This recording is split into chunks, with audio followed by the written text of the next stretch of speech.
Sebelumnya, Saudara penyidik Kejaksaan Agung kembali menggeledah rumah yang dijadikan kantor milik pengusaha minyak Reza Khalid terkait dengan kasus dugaan korupsi pengelolaan minyak mentah di PT Pertamina.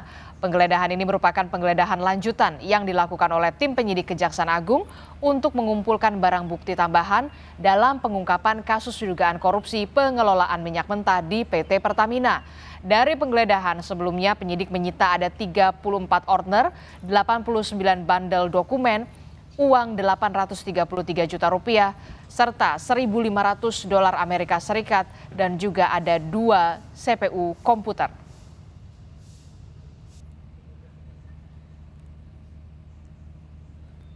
Lebih lengkap soal ini kita akan tanyakan kepada jurnalis Kompas TV Eril Wiranata dan juga juru kamera Septa Yoga yang berada di kantor Kejaksaan Agung Republik Indonesia.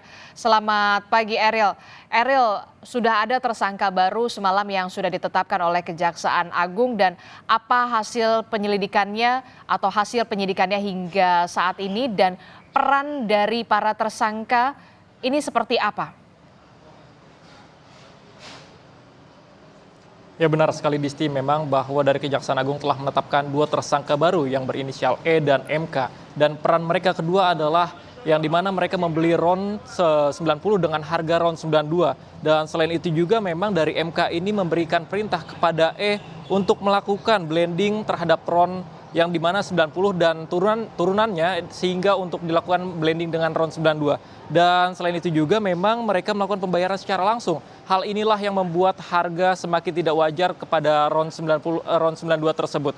Dan selain itu juga memang mereka melakukan dengan sengaja untuk melakukan markup terhadap produk kilang PT Pertamina International Shipping yang dimana mereka markup sebesar 13 hingga 15%. Dan hal inilah yang membuat keuntungan terhadap pihak broker yang merupakan salah satu tersangkanya adalah MKAR.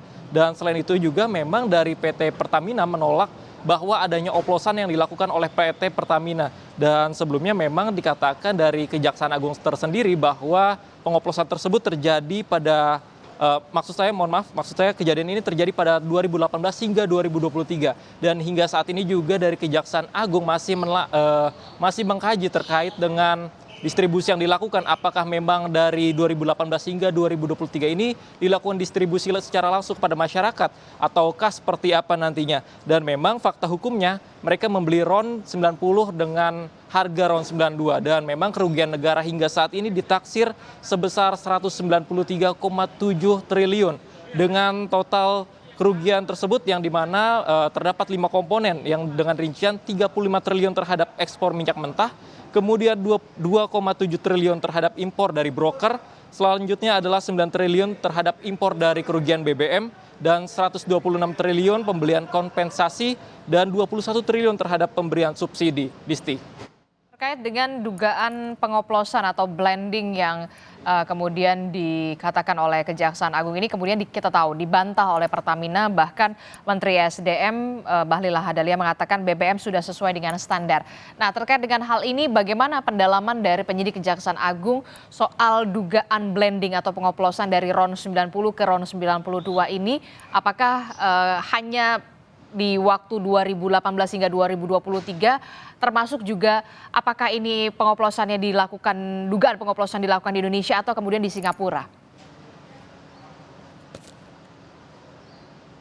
Ya benar sekali Disti, memang dari Kejaksaan Agung sendiri mengatakan bahwa kejadian ini terjadi pada periode 2018 hingga 2023, yang dimana memang kejadian tersebut dari berdasarkan Kejaksaan Agung mengatakan adanya blending yang dilakukan oleh MK terhadap perintah E yang dimana mereka blending minyak mentah ataupun RON seharga RON 90 dengan melakukan RON 92 dan ini untuk bertujuan memberikan RON 92, tetapi memang dari Kejaksaan Agung tersendiri menyatakan bahwa mereka hingga saat ini masih melakukan pengkajian hingga lebih dalam untuk mengetahui apakah memang minyak RON ini sudah didistribusikan kepada masyarakat ataukah seperti apa nantinya. Dan kita masih menunggu informasi hingga saat ini dari Kejaksaan Agung terkait dengan pendalaman materi tersebut dan nantinya juga memang berpotensi memunculkan tersangka baru dengan pemeriksaan saksi-saksi lainnya terhadap dengan korupsi yang terjadi minyak mentah di PT Pertamina. Memang hingga saat ini artinya sudah ada 9